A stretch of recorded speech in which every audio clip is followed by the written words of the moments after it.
We're diving into a story that feels eerily familiar in the Book of Alma, chapter 2. It's a story that speaks to the human heart, It's a political thriller, regardless of time or place. a story of ambition, faith, The Book of Alma, chapter 2, and ultimately war. reveals the timeless struggles of a people grappling with the complexities of power, And leading the charge in this drama is a figure named Amlichi, faith, and the very meaning of freedom. who the text describes in verse 1 as a very cunning man, yea, a wise man as to the wisdom of the world.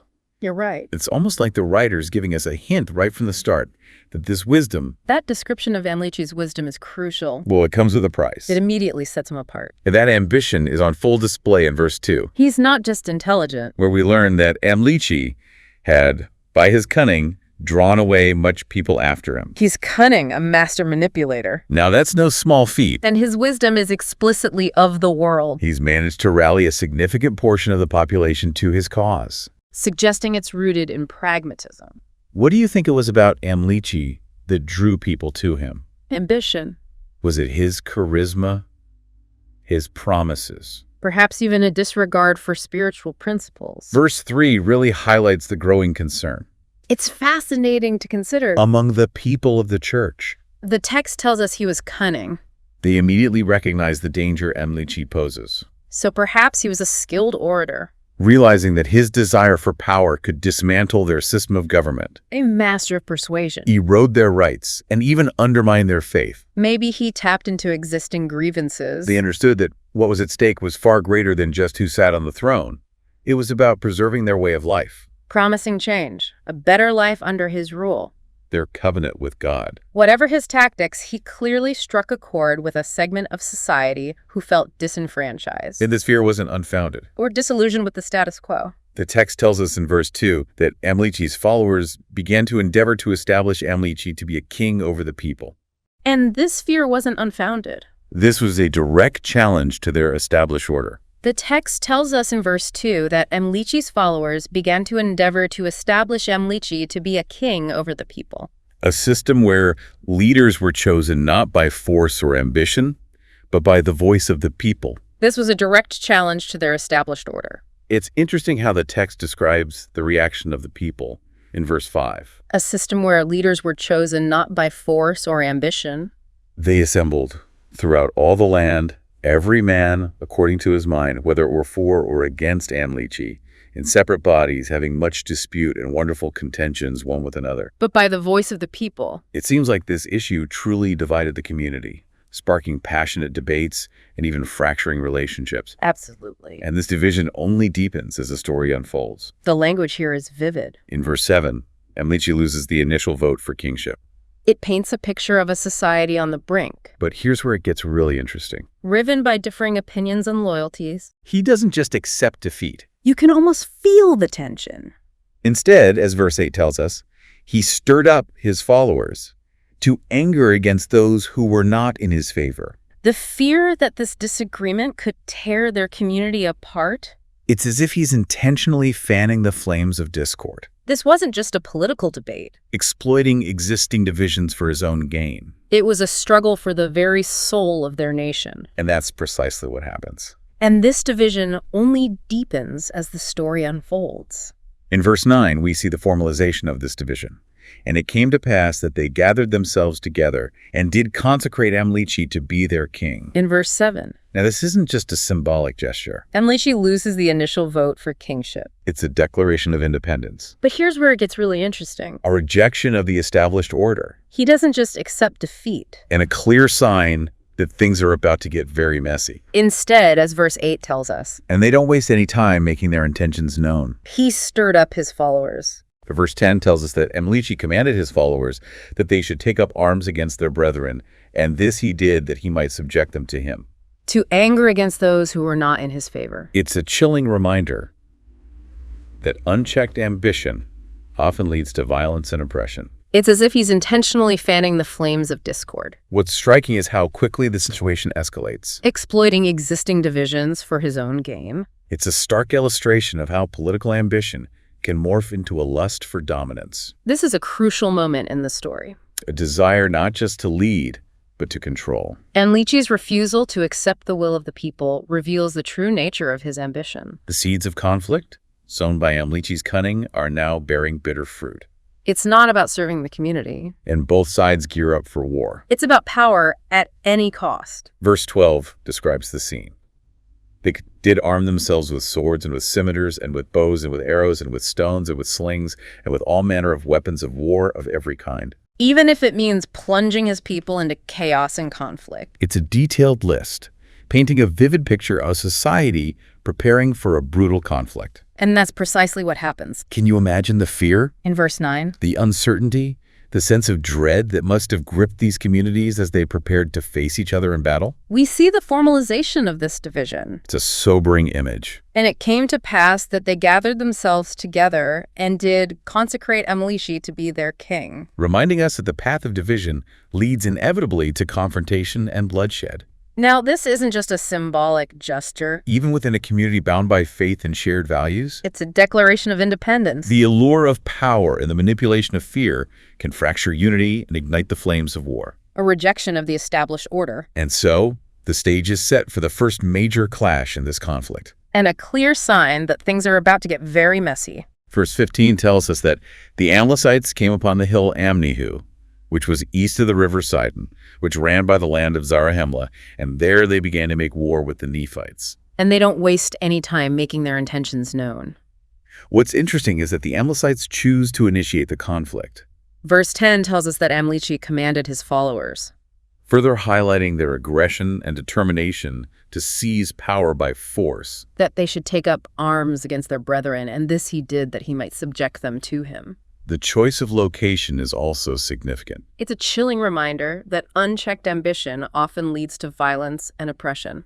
The hill Amnihu, situated near the river Sidon and the land of Zarahemla, What's striking is how quickly the situation escalates. suggests a strategic attempt to strike at the heart of Nephite territory. It's a stark illustration of how political ambition can morph into a lust for dominance.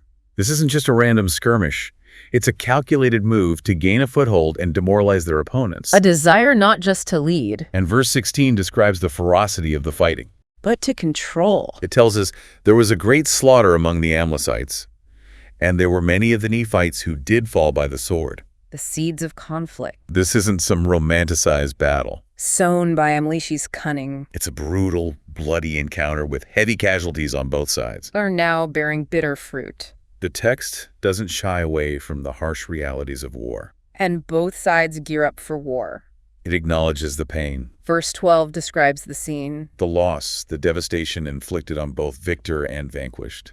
They did arm themselves with swords and with scimitars and with bows and with arrows and with stones and with slings and with all manner of weapons of war of every kind. This stark portrayal underscores the true cost of conflict, It's a detailed list, a cost measured in human lives and shattered families. painting a vivid picture of a society preparing for a brutal conflict. Despite the heavy losses. Can you imagine the fear?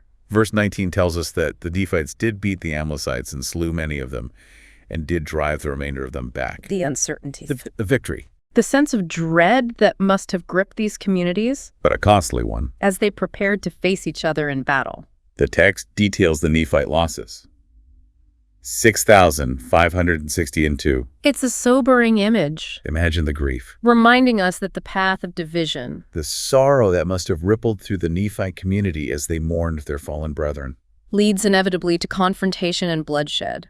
This victory is bittersweet. Even within a community bound by faith and shared values. The joy of triumph is tempered by the immense sacrifice required to achieve it. The allure of power and the manipulation of fear. It's a reminder that even in righteous causes, victory often comes at a steep price. Can fracture unity and ignite the flames of war. And as we'll soon discover, this is just the beginning of the conflict. And so, The war for the soul of this nation is far from over. the stage is set for the first major clash in this conflict. It leaves the Nephites reeling, but it's the next twist that throws them off balance. Yeah, the aftermath of that first battle. Verse 21 introduces this It does. element of intrigue, Yeah. where we learn that the Nephites were afflicted with great anxiety and distress because of the loss of so many of their brethren. Makes sense. They're vulnerable, grieving, and struggling to regroup after the heavy losses at the hill Amnihu. They are.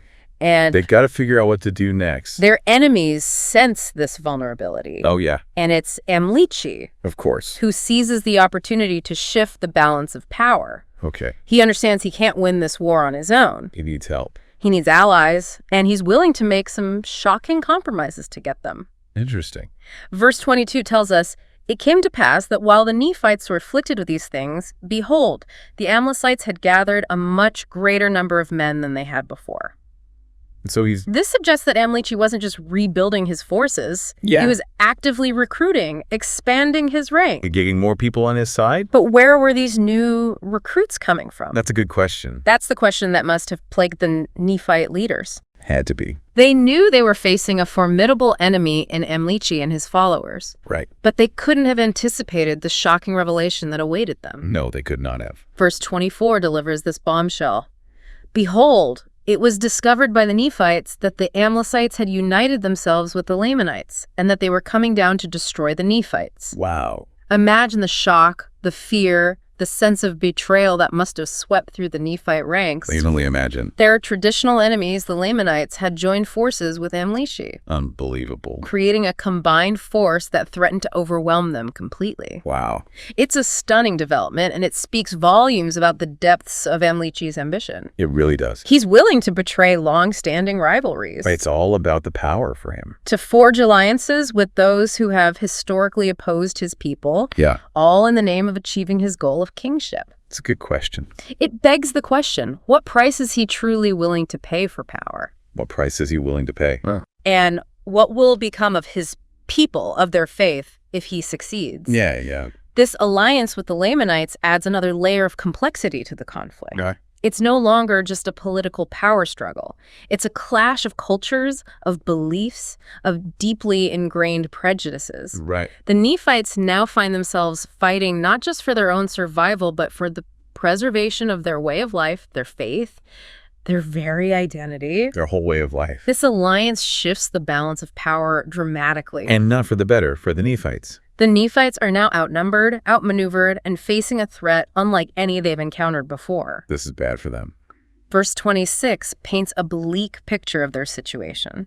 "And it came to pass that the Nephites did gather together all their forces to meet the Lamanites in the valley, on the east of the river Sidon." Wow. They're preparing for a desperate stand, It seems like it. knowing that the very survival of their nation hangs in the balance. That's a lot. But despite the dire circumstances, there's a glimmer of hope, a testament to the enduring strength of their faith. I like that. Verse 27 tells us, "And behold, to their astonishment, as they were about to cross the river Sidon to go forth against the Lamanites, that the Lamanites were driven back." Really. What caused this sudden reversal of fortune? That's pretty crazy. What could have possibly driven back such a formidable force? Man, no. The answer lies in the final verses of this chapter, where the narrative shifts from the battlefield to the spiritual realm. Okay.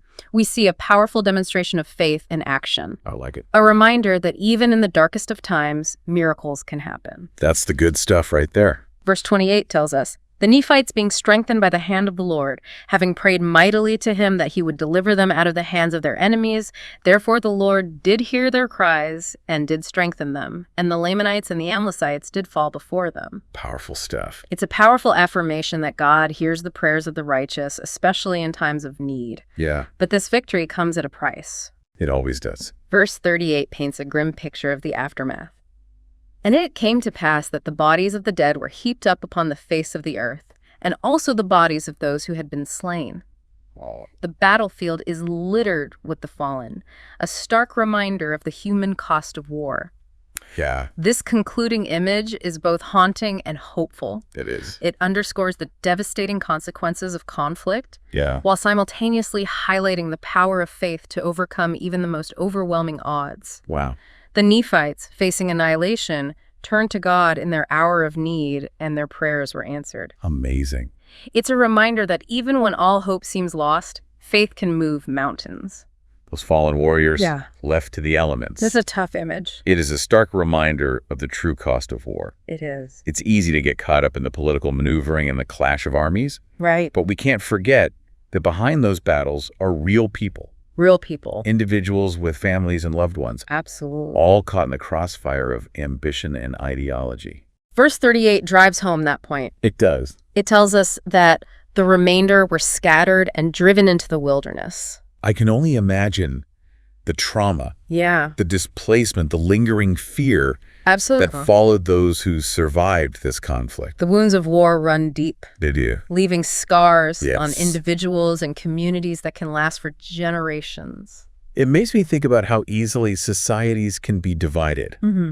1 minute you're neighbors, Yeah, sharing a common faith. right. The next you're facing each other on the battlefield. It's a sad truth. It is. How does that even happen? Yeah. What are the warning signs that we should be looking for That's in our own lives, in our own communities? a question that resonates throughout human history. Yeah. The story of the Nephites and the Amlicites reminds us that division often starts small, Small things. with seemingly insignificant disagreements or differing opinions. When those differences are exploited Right. by cunning individuals seeking power, Cunning individual. when fear and anger are allowed to fester, Yeah. they can quickly escalate into something far more dangerous. Amlici's story And Leachy's story is a cautionary tale. is a cautionary tale. He represents the dangers of unchecked ambition and the seductive allure of power. He does? His charisma and manipulative tactics drew followers to his cause, but his ultimate goal was self-serving. Right. He was willing to sacrifice the well-being of his people to plunge them into war to achieve his own personal gain. It's a reminder that true leadership It's a reminder. isn't about power or personal advancement, It's not. but about serving others, about building unity and promoting peace. Yeah, in contrast to Amlici's self-serving leadership, In contrast, we see in Alma a different kind of leader, a different kind of leader. one who embodies the principles of righteousness, compassion, and self-sacrifice. Alma, in verse 30, Right there in verse 30. cries out to the Lamb in the heat of battle, "O Lord, have mercy and spare my life, that I may be an instrument in my hands to save and preserve this people." His focus is not on personal glory or victory, It's not about him. but on the welfare of those he leads.